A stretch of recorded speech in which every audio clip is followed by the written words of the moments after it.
All right, guys, free fall. Um, any object which is to fall will accelerate down at 9.81 meters per second squared, neglecting air friction.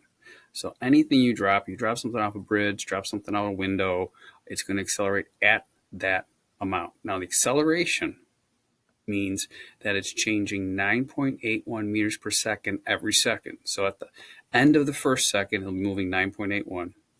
At the end of the second, it'll be double that. Third, triple, et cetera, et cetera, et cetera. Okay? Because its speed is increasing, its distance increases exponentially. So it starts off, because it's falling slowly, as the speed increases, it starts to curve here. Now, this graph right here, this distance versus time graph with this upward curve, is the most popular graph that you're going to see in the first half of this year. Okay? Because the curve on a distance versus time tells you there's an acceleration. If it was a linear line, it would mean that it would be going constant speed, because what is the slope of distance versus time? Speed. Okay? So the slope gives you the speed, and because the speed is increasing, see how it's bending upward, it's accelerating. Okay?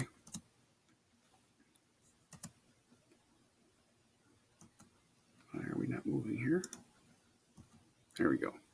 All right, the demonstration of air friction, I actually did this. I put this on a separate little video that you can click on. I dropped a piece of paper in a book by themselves, and the book accelerated down very quickly, and the paper just kind of fluttered down.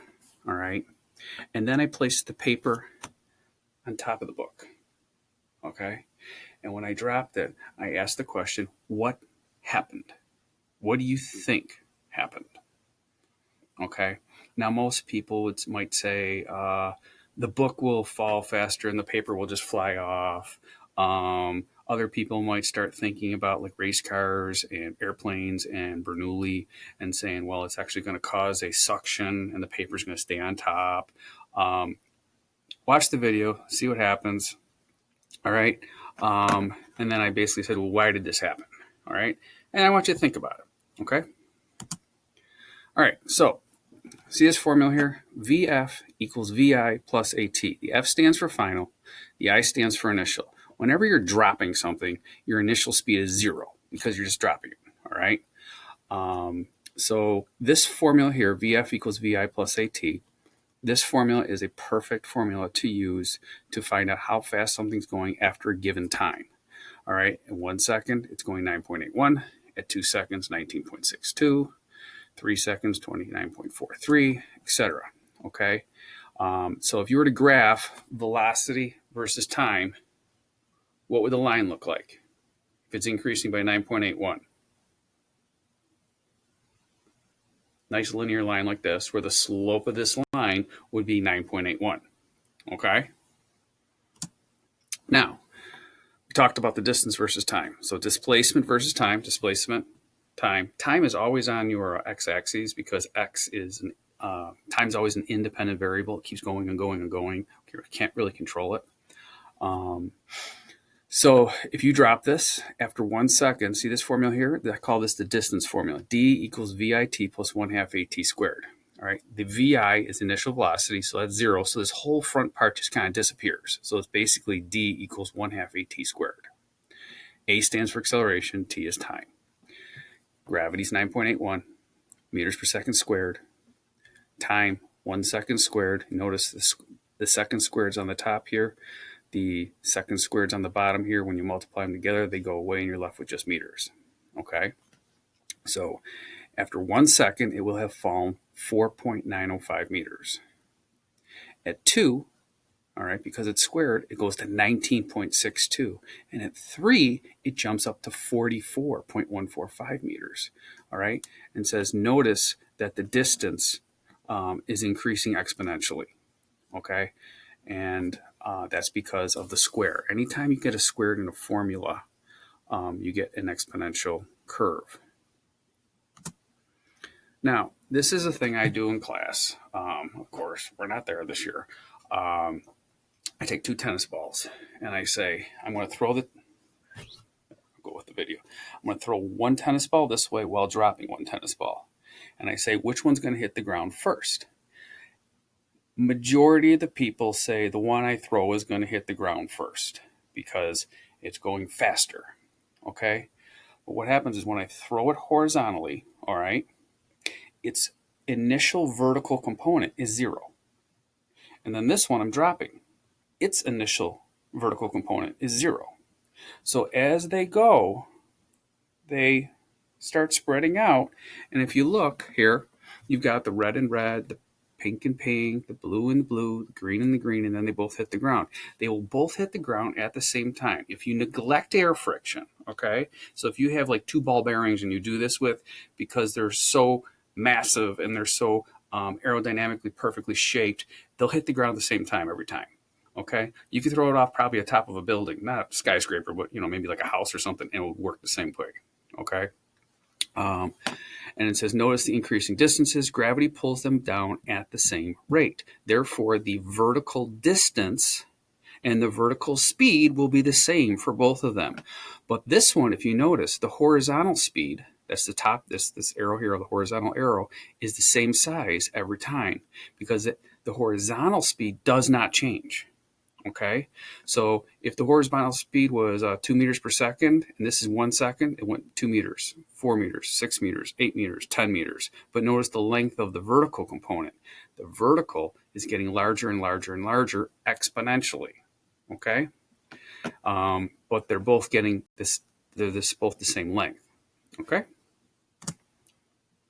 Oh, ruler drop. Okay, now this is something you can do with a friend. Take a ruler.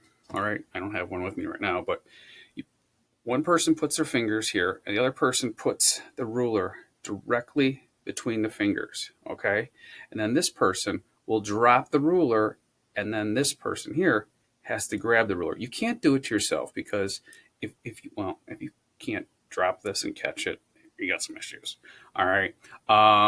But if a person's doing it and you don't know when they drop, your reaction time, you have to grab it. And then what that will do is that will give you a distance that the ruler has fallen. Okay.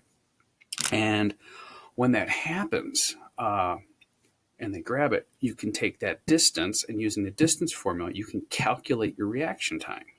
Now, the average reaction time for a healthy young individual, and I'm saying young as anyone basically under the age of 40 that's not doesn't have any health issues, okay, is about 0.2 seconds. Okay, as you get older, your reaction time slows down.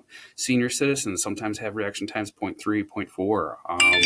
That's one of the reasons why they have to be careful when they're driving. Okay, younger people who are athletic or video gamers tend to have faster reaction times. All right, they're just used to that technical motor skill. So let's say you dropped it and you grabbed the ruler at 28 centimeters. So that'd be 0.28 meters. Okay. You have 0.28 meters equals 1/2 AT squared, right? That's the distance formula. Our initial velocity was 0. We're dropping it, so we get rid of it. Okay. And my reaction time then would come out to be 0.24 seconds. Well, what does that mean to a person that has a reaction time of 0.24 seconds? So if you're driving down a road, let's say it's a neighborhood, it's 35 mile an hour speed limit, you're going 36, so you're going about 16 meters per second. A ball rolls out in front of your car. How far do you travel before you even get your foot to the brake? Okay, that's an important question. This is something I used to talk about when I used to teach driving. All right, I worked for a couple summers doing driver's ed, and I used to talk about the kids, and they think that from their gas pedal to the brake is instantaneous. It doesn't work, and you'd be surprised in how far your car travels before you even get your foot to the brake. Then you still have to brake. All right, so using V equals D over T. Now, if you think about it, that's D equals VT. That's the front of the distance formula, right? VT plus 1/2 AT squared. So the front of that formula is what's telling us how far you're going to travel before you even start to decelerate.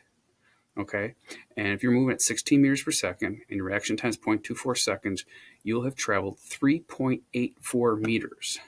Okay, so that's like about 15 feet. All right. That's a pretty decent amount of distance there. Okay, and you can see why when people are driving their car and a deer runs out in front of them, the deer, you end up losing the battle on that. All right. Okay. And that's it for this one.